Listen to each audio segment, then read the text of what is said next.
Hi, I'm Anne-Marie from brambleberry.com, and today we're coming to you with a slightly different project that's based on a very popular video from over 10 years ago. That's right, it is our very popular beard oil video. Wondering what beard oil is? Well, beard oil is a mix of moisturizing oils and waxes that is designed to moisturize skin underneath your beard, making the hair that comes out of it softer, more conditioned, and yes, also nourishing your skin. This beard oil can also be used for any sort of hair, anywhere on your body as well. So keep that in mind while you're formulating. The big exciting thing now from today's video is that Brambleberry actually has a beard oil base this time. When I made the same type of video 10 years ago, we were formulating from scratch. So this beard oil base is full of nourishing ingredients like argan, vitamin E oil, sweet almond oil, jojoba oil. We're using two fantastic fragrances. This one is the River Birch and Stone fragrance from the Wildwood Retreat collection, and it smells exactly like you would expect. It smells like a little bit of wet stone. Yes, some river rocks, but also warm, ozonic, kind of like, what does fresh rain smell like? What does a river smell like? That's this one. This is a really nice unisex fragrance. Then for our solid one, we went with a Brambleberry Classic, which is tobacco and bay leaf. So think about what a barbershop smells like. Think about like what you would expect your grandfather's library to smell like. That is tobacco and bay leaf. It is a really dark, almost woodsy scent with, yes, notes of tobacco and some classic notes of bay leaf. So making the beard oil couldn't be easier. My vanity is preventing me from putting on a hairnet or gloves right now, but if you are making this in a clean kitchen environment because you are going to be selling it, please do put on your hairnet and please do put on your gloves. This is a fully sterilized container as well. If you don't know how to sterilize, it's 5% bleach water and or a little bit of spritz of rubbing alcohol and wiped out with a clean towel. Very simple to do. This is the Brambleberry beard oil base. You take 4 ounces of it, and I do weigh everything because I do want to make sure everything is fully accurate. So 4 ounces, and then 1.5 milliliters of the fragrance. And again, the reason we're not doing more is this is going directly on your face. Like, think about how close that is to your nose.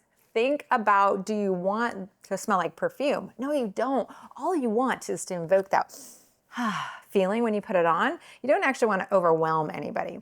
So 1.5 milliliters of fragrance is actually quite a lot of fragrance when you're considering that you're just trying to give a hint of fragrance.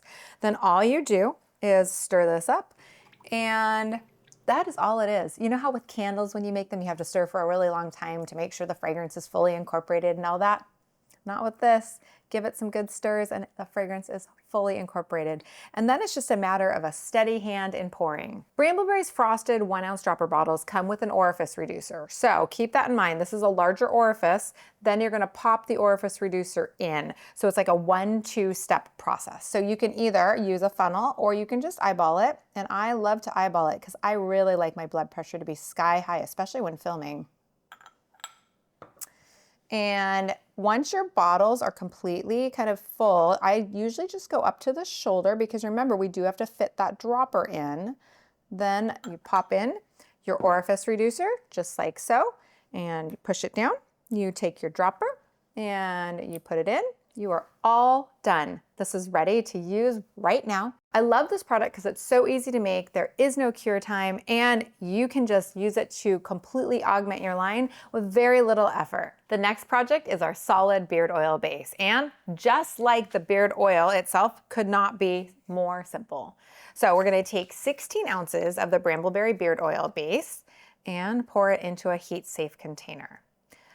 After we do that, then we're gonna add 3.5 ounces of beeswax. And this is the beeswax that hasn't been bleached and has not been deodorized. So it gives it that warm honey smell that is so delightful.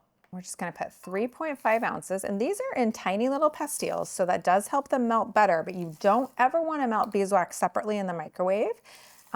It can create a bit of a heat tunnel, and if that happens, you can end up breaking and boiling and literally shattering your Pyrex. I've done it twice now in the last 20 years, about once every 10 years, just long enough for me to forget. So Don't do that. You put it into your oil, and that makes the entire temperature come down to an actual manageable amount. All right, this is all melted. So we're gonna do 0.3 ounces of tobacco bay leaf. We don't want that much fragrance near our face, so this is just enough to just make anybody who gets real close to your face think you smell amazing, and also to make you happy because it smells real good.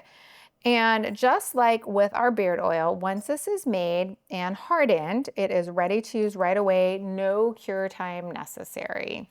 If you're not using this particular fragrance, make sure, of course, that for both of the products that you're using a fully skin-safe fragrance, so no candle fragrances, no potpourri fragrances, because just because this is going on your beard and you're like, oh, that's my beard's inert, it's still getting to your skin. So you wanna make sure you're using only skin-safe, fully tested fragrances for this project and the beard oil project.